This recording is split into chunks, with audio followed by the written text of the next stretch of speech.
In early 2014, I had a sweet potato that had some sprouts on it, and I've done it as a kid and other times too. Cut that top off and put it in a little water, and the sprouts began to grow. And as spring came around, I took the sprouts and everything like that and put it in a little pot, and it started growing really big. And then it started sending out runners. And so I put it over into a bigger pot and put it on my driveway on the concrete.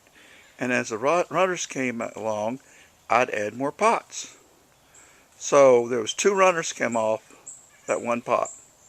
So right now I've got a total of 22 pots that those 2 vines have gone into. A couple of years ago, I tried the same thing, and I put them in pots, and I set the pots out off the concrete into the wooded area and let it grow.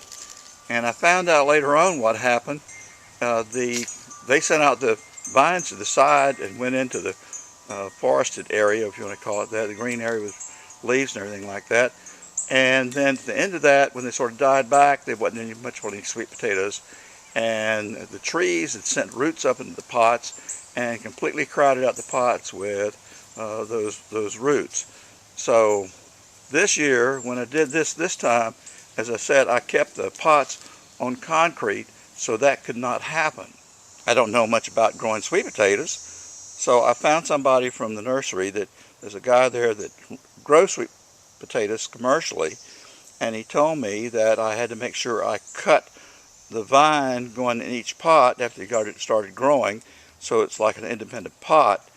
And I asked, like, well, when are these things going to harvest? When do I know if I got any sweet potatoes? He says, well, you can stick your hand down there and you can maybe find sweet potatoes, but what you do is you wait, and it takes usually about 100 days, but you wait until the fall, and if you start getting a temperature right around 38 degrees, the leaves will start changing color a little bit, and he says that is the time to harvest the sweet potatoes. He says when the leaves turn a little yellow, the sweet potatoes will be sweeter, but if you wait until after there is a freeze, the sweet potatoes get bitter. Of course, one of the big questions, am I going to get any sweet potatoes? And I don't know, since I've never done this before. So this is when they're growing good, and I actually put some impatiens in among them and give a little color to it. But it'll be probably another month or so before I can harvest these and find out if there's any sweet potatoes. And when I do that, I will further this video, and we will see what the results of these growing sweet potatoes in pots in Tallahassee, Florida, what they produce. Well, it's Friday, November the 14th, and the temperature this morning dropped down to somewhere right around 35 here this morning. And so I've got to go and harvest these sweet potatoes, maybe, if they're there. The recommendation is when it got down to 38 degrees. So as you can see, they're sort of like wilted a little bit, turned a little bit yellow and everything, and so it looks like they're ready to harvest.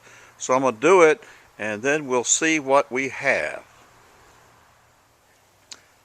Well, I've emptied all 22 pots, and you see the pile right there. That's of all the vines and stuff I pulled out of the pots and took them all off, and here's what I ended up with. A bunch of sweet potatoes, but they're all real small. I'm not sure what I'm going to do with them. It could be that you could take them and just take them and slice them and fry them. So I'll try that later on. Well, would I do this again? No, but it was an interesting little project anyway. And so I'm happy to have done it and to see what the results were. And so would I recommend that you do this? Probably not. Leave the sweet potato growing to the professional sweet potato farmers.